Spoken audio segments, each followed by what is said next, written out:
السلام علیکم ورحمۃ اللہ وبرکاتہ۔ ہدایت نور یوٹیوب چینل میں آپ سبھی کا استقبال ہے کہ محمد سے وفا تو نے تو ہم تیرے ہیں، کہ محمد سے وفا تو نے تو ہم تیرے ہیں، یہ جہاں چیز ہے کیا لوح و قلم تیرے ہیں۔ جاننا چاہیے کہ جب گزر گیا زمانہ حضور صلی اللہ علیہ وسلم کے چاروں خلیفاؤں کا تو یزید پلید نے چاہا کہ قتل کروں دونوں شہزادوں کو کہ ان کی وجہ سے میری حکومت میں فرق نہ پڑے۔ حضرت امام حسن رضی اللہ عنہ نے فساد کی وجہ سے حضرت معاویہ ہی کو خلافت دے دی تھی، اس شرط پر کہ اپنے بیٹے یزید کو تخت حکومت پر نہ بٹھائے کہ وہ شریعت کے احکام کا پابند نہیں ہے، اس لیے بھی یزید کو آپ سے دشمنی تھی۔ حضرت معاویہ کی وفات کے بعد کچھ ایسے واقعات ہوئے کہ حکومت یزید کے ہاتھ آ گئی۔ مروان یزید کا ماموں اس وقت مدینے میں گورنر تھا۔ حضرت امام حسن اور حضرت امام حسین رضی اللہ عنہ سے دشمنی رکھتا تھا۔ یزید نے اس کو حکم دیا کہ اگر تو حسن اور حسین کو مروا دے تو میں تجھ کو بہت انعام اور بڑا عہدہ دوں گا۔ مروان نے اس حکم کو سنتے ہی حضرت امام حسن رضی اللہ عنہ کے مروانے کا ارادہ کر لیا اور ایک عورت ظالمہ کو انعام دینے کا وعدہ کیا کہ وہ ظالمہ انعام کے لالچ میں آ گئی اور حضرت امام حسن رضی اللہ عنہ کی بیوی جعدہ کے پاس آئی اور پیار محبت سے کہا کہ بیٹی، تمہارے حسن و جمال کی شہرت تمام ملکوں میں مشہور ہو گئی اور بڑے بڑے بادشاہ تمہاری محبت کا دم بھرتے ہیں، اور ملک شام کا بادشاہ یزید تو تمہاری محبت میں بے چین ہے، مگر افسوس کہ تمہیں غریب آدمی کے یہاں گزر کرتی ہو۔ جعدہ نے سانس بھر کر کہا کہ ہائے میری قسمت، کتنی ظالمہ سمجھ گئی کہ یہ میرے جال میں آ گئی۔ اس نے کہا کہ بیٹی، گھبرانے کی کوئی بات نہیں، اس کا جھگڑا ختم کرو اور یزید کے یہاں بادشاہت کرو۔ جعدہ نابکارہ نے اس وقت حضرت فاطمہ رضی اللہ عنہا کے لال کو مارنے کا ارادہ کر لیا۔ الغرض کے کوٹنی نے ظالمہ نے مروان سے آ کر کہا کہ جعدہ میرے جال میں آ گئی اور دنیا کی لالچ میں پھنس گئی۔ مروان خوشی میں پھول گیا اور دوزخ کو بھول گیا اور ایک زہر کی شیشی لا کر اس کو دی۔ ظالمہ نے جعدہ کو پہنچا دی۔ اس نے موقع پا کر وہ زہر شہد میں ملا کر آپ کو کھلا دیا۔ تمام رات آپ کو قے آتی رہی اور اسی دن سے آپ کو جعدہ پر شبہ ہو گیا اور اپنی حفاظت کرنے لگے، مگر تقدیر ہی غالب رہی۔ کئی دفعہ آپ کو زہر دیا گیا مگر آپ بچتے رہے۔ ایک دفعہ اس نے بہت سا زہر آپ کی سراہی میں گھول دیا۔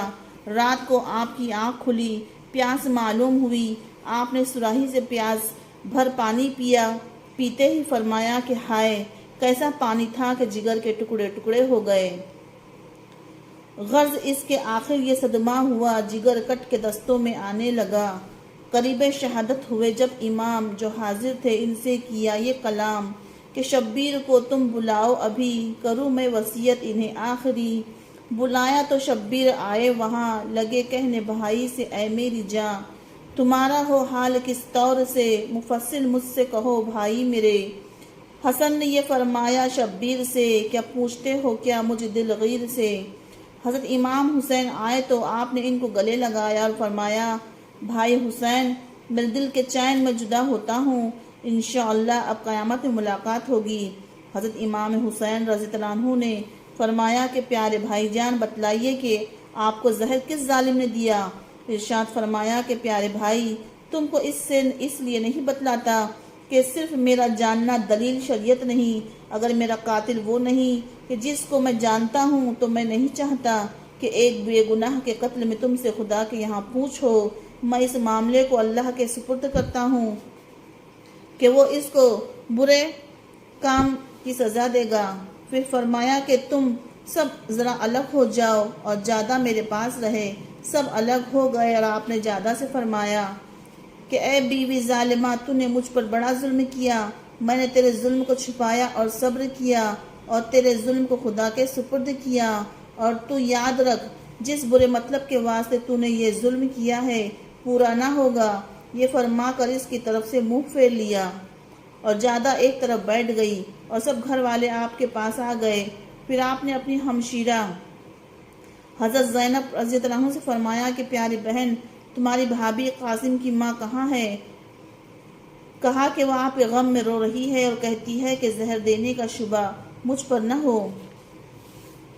حضرت امام حسن رضی اللہ عنہ نے اپنے بیٹے قاسم کو بلوایا اور ایک خط تحریر کر کے اس کے بازو پر بندھوا دیا اور فرمایا کہ بیٹا قاسم، اسے حفاظت سے رکھنا، جب تمہارے چچا حسین پر مصیبت آئے تو اسے کھول کر پڑھ لینا اور اس میں جو لکھا ہے اس پر عمل کرنا۔ پھر اپنے بھائی حسین رضی اللہ عنہ سے فرمایا کہ طریقہ محمد کو مت چھوڑنا، نہ اس راہ سے منہ تم کبھی موڑنا، مصیبت سے ڈرنا نہ اے میری جان، قدیمی یہ میراث ہے خاندان، میرے بعد ظالم ستائیں تمہیں، بہت رنج و کلفت دلائیں تمہیں، تو کرنا بہرحال صبر اختیار، کہ صابر کے ہے ساتھ پروردگار، تمہیں حق کو سونپا سدا خوش رہو، طریقہ محمد پہ جان دیجیو، لگے کہنے شبیر رو رو کے بعد، گلے لگ کے بھائی کے وہ نیک ذات، مجھے جو کہ ارشاد تم نے ہے کیا، سر آنکھوں میں لاؤں گا اس کو بجا۔ پھر حضرت امام حسن نے بھائی حسین رضی اللہ عنہ سے کہا کہ میں نے سب گھر والوں کو اور اللہ کے تمہارے سپرد کیا، اور کلمہ شہادت اشہد ان لا الہ الا اللہ واشہد ان محمد عبدہ رسولہ پڑھ کر اس دکھ کے گھر کو، دنیا کو چھوڑ کر اللہ کی طرف کوچ کر گئے، اور روح مبارک جنت الفردوس میں پہنچ گئی۔ انا للہ و انا الیہ راجعون۔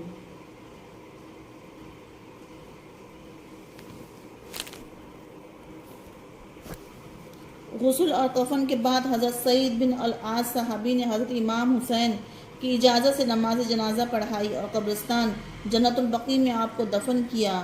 اس وقت شہزادہ کونین حضرت امام حسین اپنی تنہائی اور بے قصی اور علی شان بھائی کی جدائی سے بہت بے چین اور بے قرار ہو کر زبان حال سے فرماتے تھے کہ آپ نے نوش کیا زہر ہلاہل بھائی، اس صدمے کو تو جانے ہے میرا دل بھائی، خود تو جنت کو گئے اور ہمیں تنہا چھوڑا، آپ کے ہجر میں جینا ہوا مشکل بھائی، کچھ تو بتلاؤ رہا ملک عدم کی خوبی، قطع کرنی ہے ہمیں بھی یہی منزل بھائی، زہر کس نے دیا اور کس نے کیا کام تمام، کون سا آپ کا پیدا ہوا قاتل بھائی، یک بیک چھوڑ دیا ہم جگر افغاروں کو، دور کے راہ چلے خوب یہ منزل بھائی، دم بدم جب کہ تصور آپ کا آتا ہے مجھے، مضطرب ہوتا ہوں بصورت بسمل بھائی۔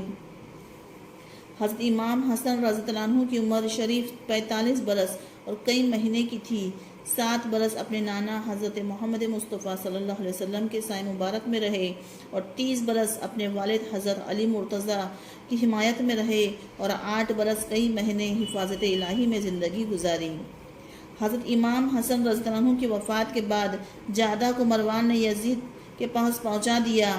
یزید نے جادہ سے کہا کہ اے ظالمہ، تو نے بڑا ظلم کیا کہ ایسے حسین اور جمیل شوہر کو زہر دے کر مار دیا، اے غدار، تیرا کیا اعتبار، میں تجھے اس ظلم کی سزا دوں گا۔